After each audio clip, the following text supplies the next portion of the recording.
भक्ति, भजन और प्रवचन के अद्भुत संगम में डूबने के लिए सब्सक्राइब करें और ताज़ा अपडेट के लिए बेल आइकॉन पर क्लिक करना न। 6 सूत्र में पहला जो सूत्र है वो मस्तक का त्रिपुंड है। क्या है वो? त्रिपुंड। और आप लोगों से निवेदन है, नियम बना लो। आप अगर शंकर जी वाले हो तो मस्तक पर 3 रेखा, देवी जी वाले हो तो बिंदी, निम्बार्क वाले हो तो काली बिंदी, पुष्टि मार्गी हो तो युमार्ग का तिलक, रामानुज संप्रदाय से हो तो 3। तुम्हारी मर्जी पड़े जैसा तिलक लगाओ, पर मस्तक पर तिलक होना जरूरी है। कंपनी की पहचान। CFL का बल्ब खराब हो जाता है तो उस पे लिखा रहता है, तो उसको कंपनी में वापस कर दिया जाता है कि ये खराब हो गया। अचानक प्राण छूट गए, अटैक आ गया, शुगर बढ़ गई, BP बढ़ गया, प्राण छूट गए, एक्सीडेंट हो गया, तो मालूम पड़ जाए इसके मस्तक पर तिलक लगा है। दुनिया के लोग भले कुछ समझे, पर मस्तक पर तिलक लगा हुआ है तो शिव का धाम जाने वाला है। गले में रुद्राक्ष की माला हो, तुलसी की माला हो, पहचान हो जाए कि उस कंपनी का माल, हमारी कंपनी। तो 6 सूत्र में पहला सूत्र हो मस्तक पर त्रिपुंड, और दूसरा सूत्र कहा मुख पर पंचाक्षर मंत्र हो। क्या हो मुख पर? पंचाक्षर। काशी में आए हो, आपसे निवेदन है, प्रयास करना, भले हाथ में माला नहीं पकड़ना, भले नहीं पकड़ना, तुम्हें शर्म आए, तुम्हें लगे हम माला लेकर घूमेंगे क्या करना, तो भले मत पकड़ो, पर निवेदन है पंचाक्षर मंत्र का जाप काशी की नगरी में घट की जिब्या से चलने दो, चलने दो। जपो ओम नमः शिवाय, बोलिए ओम नमः शिवाय। पंचाक्षर मंत्र को जपिए, नित्य जपो। आप कहीं घूमने गंगा जी के घाट पर दर्शन करने जा रहे हो, पंचाक्षर मंत्र जपो।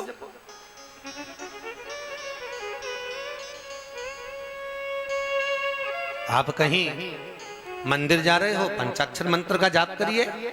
आप भोजन भी कर रहे हो तो पंचाक्षर मंत्र का जाप करिए। भगवत भजन में डूबिए।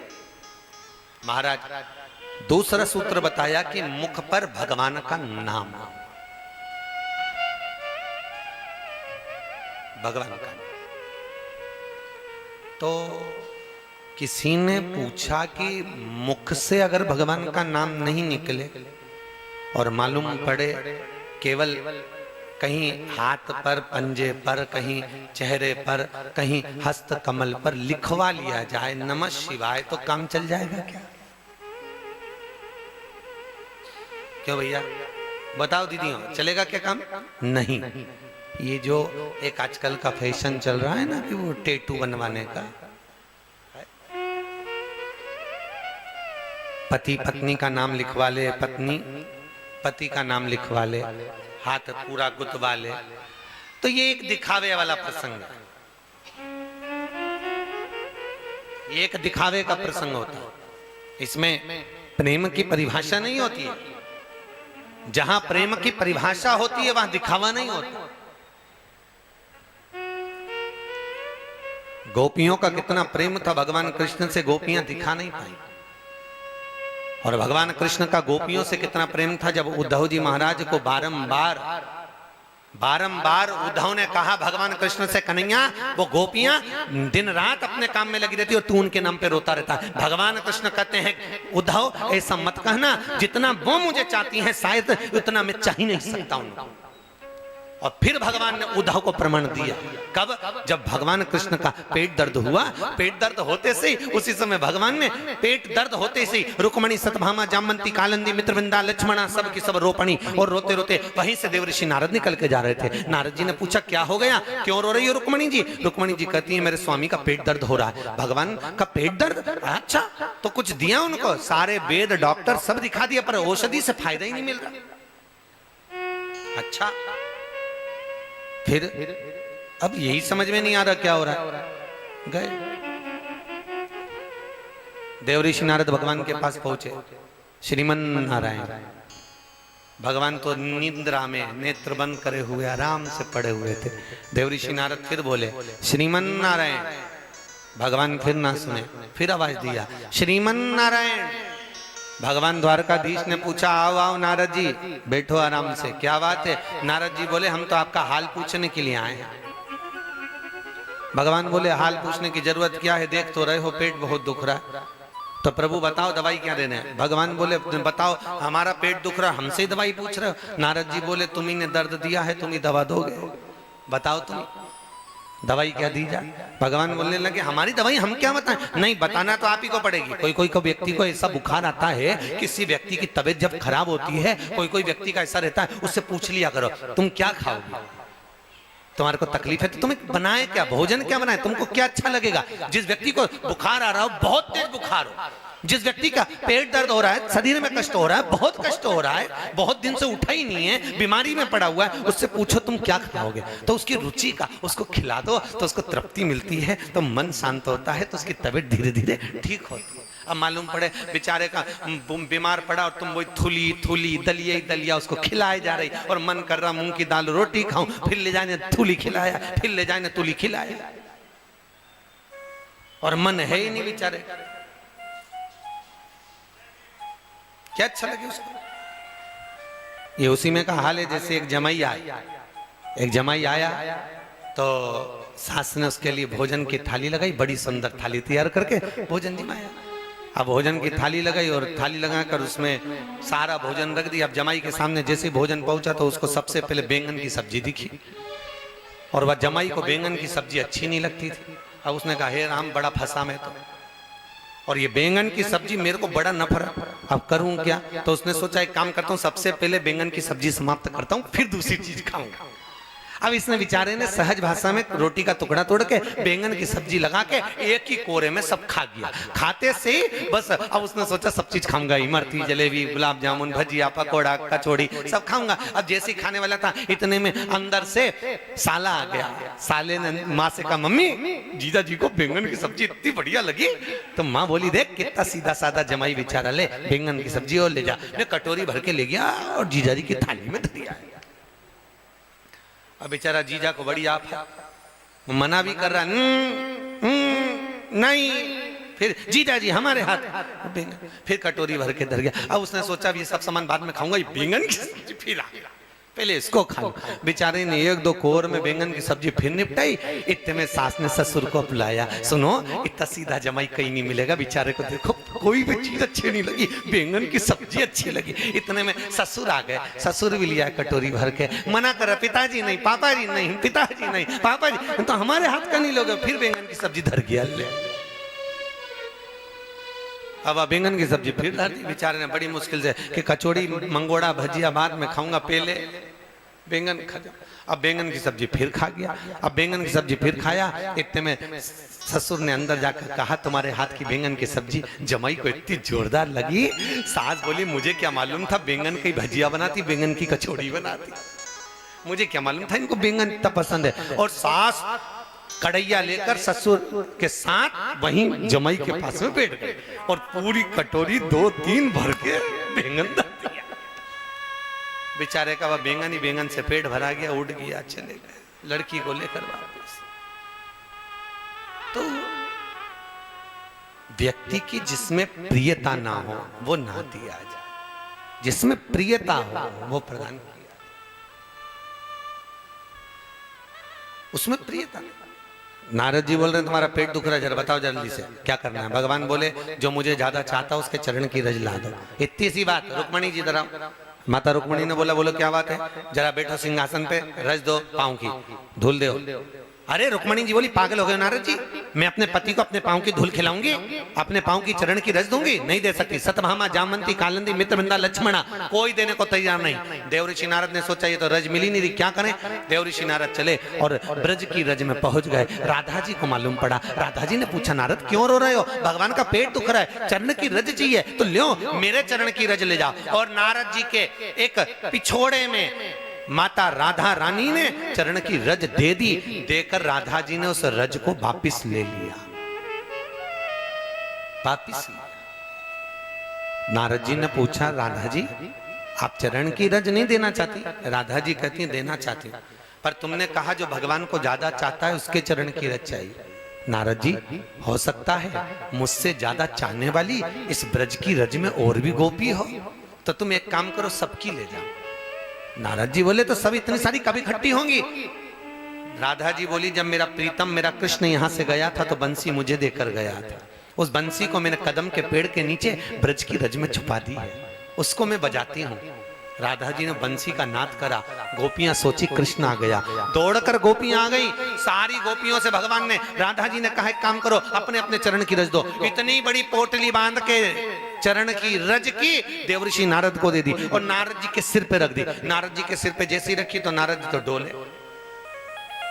अब डोलते डोलते नारद जी सीधे पहुंच गए द्वारका। राधा जी ने पूछा, रुक्मणी जी ने पूछा, इसे डोल क्यों रहा है? कि ऊपर रज रखी है, तो रज से कोई डोलता है क्या? क्यों मूर्खों जैसा काम कर रहा है? रुक्मणी जी जैसी बोली तो नारद जी ने कहा तुम रख के देख लो। अब जैसी रुक्मणी ने चरण की रज माथे पर रखी तो रुक्मणी भी डोल रही है। ले जाकर देवऋषि नारद ने भगवान को चरण की रज दी। भगवान ने पाया पेट दर्द बंद हो गया, उठा के पूरी रज अलमारी में रख दी। भगवान ने पूछा, नारद ये क्या कर रहा है? इतनी सारी रज तू अलमारी में क्यों रख रहा है? नारद जी बोले, पूरा दवाई का पत्ता ला के रख दिया, जब पेट दुखे जब खाते रहने, बार बार कौन जाएगा लेने। अर्थात शिव महापुराण की कथा कहती है कि प्रेम दिखाया नहीं जाता, प्रेम भीतर से होना चाहिए, भीतर से। प्रेम दिखाया नहीं जाता। शादी के पहले छोरा और छोरी जब बात करते हैं ना, हमने कई बार सुना, गार्डन में हम लोग जब मॉर्निंग वॉक में घूमने जाते हैं तो एक छोरी बैठी थी, छोरे से कह रही थी, तुम काहे को चिंता करते हो, एक बार शादी तो हो जाए, पूरे घर को स्वर्ग बना दूंगी, काहे को चिंता कर रहे हो। हमने उसको घूर के देखा तो हमको लगा छोरी का बिल पावर तो देखो कितना मजबूत है।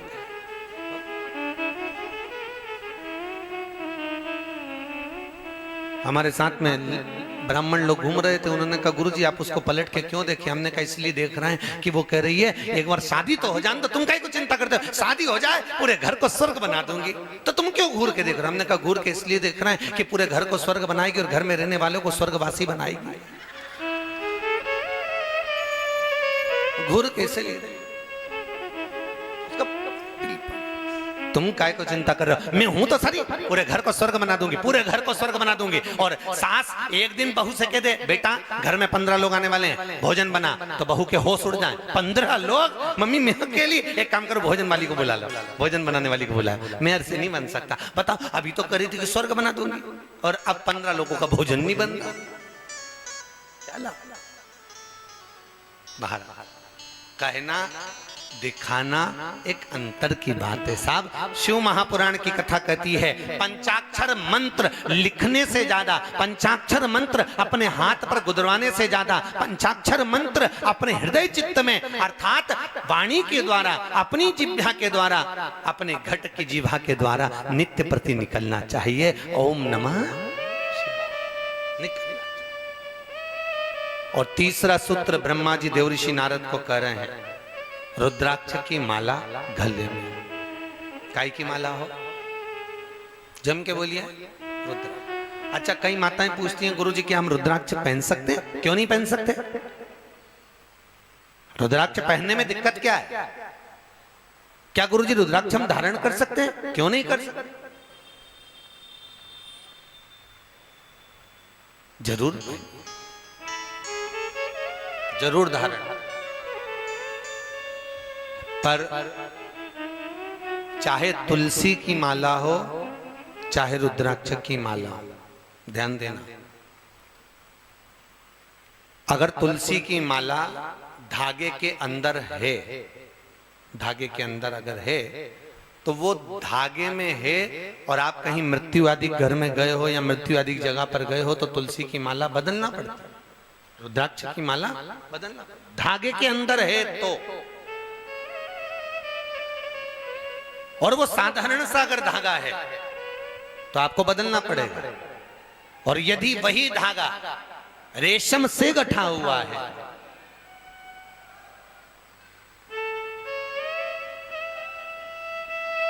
रेशम में बंधा हुआ।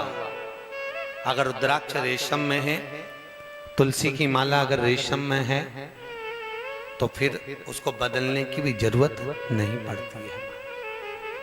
रेशम में कुछ कुछ चीजें ऐसी होती हैं कि जो गलत होने के बाद भी हमारे हिंदू धर्म में पूज्य मानी जाती है। जैसे शहद, शहद गलत है। देखा जाए तो मधुमक्खी उसको फूल में से लेकर आती है, अपनी राल से उसको उल्टी के द्वारा पटकती है, और वो हम पूजन में काम में लेते हैं। वो गलत होने के बाद भी पूज्य है। रेशमी वस्त्र, रेशम का कीड़ा जन्म लेता है और वो कीड़े को तपाकर मारकर उस रेशम के कीड़े की राल द्वारा रेशम का वस्त्र निर्मित होता है, फिर भी हमारे यहां उसको पूज्य है। पीपल का वृक्ष, बड़ का वृक्ष, ये दोनों वृक्ष काग विष्ठा से जन्म लेते हैं। अर्थात कौवे को सबसे ज्यादा अगर प्रिय है तो पीपल का फल और बड़ का फल प्रिय है। काय का फल प्रिय है? जम के बोलिए। पीपल और बड़ का। ये कौवे को सबसे ज्यादा प्रिय है, पीपल का फल और बड़ का फल। तो पीपल के वृक्ष पर कौवा बैठता है, पीपल के फल को खाता है, और बड़ के पेड़ पर बैठता है, उसका फल खाता है। और कहीं पर भी उड़कर कौवा जाता है, किसी दीवार पर, किसी जगह पर, अन्य जगह पर बैठता है, और जब वो विष्ठा करता है, जब गंदगी करता है, उसके द्वारा पीपल का पेड़ दीवार पर भी जन्म ले लेता है महाराज, बड़ का पेड़ दीवार पर भी आ जाता है। तो काग विष्ठा के द्वारा जन्म लेने के बाद भी वो पूज्य है, उसके बाद भी पूजा जाता है।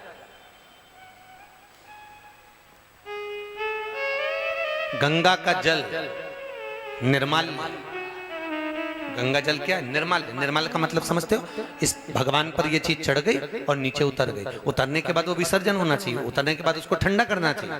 पर गंगा का जल निर्माल्य होने के बाद भी 33 कोटि देवताओं के अभिषेक में, पूजन में, अर्चना में, भजन में, कीर्तन में वो चलता, आज भी चलता। और निर्माल्य शंकर की जटा से नीचे निकला, अर्थात शिव पर चढ़ चुका है और चढ़ा हुआ जल नीचे आया। तो फिर तो वह अन्य देवताओं पे चढ़ना ही नहीं चाहिए, परंतु वह निर्माल्य होने के बाद भी पुण्य भाग्य पूजन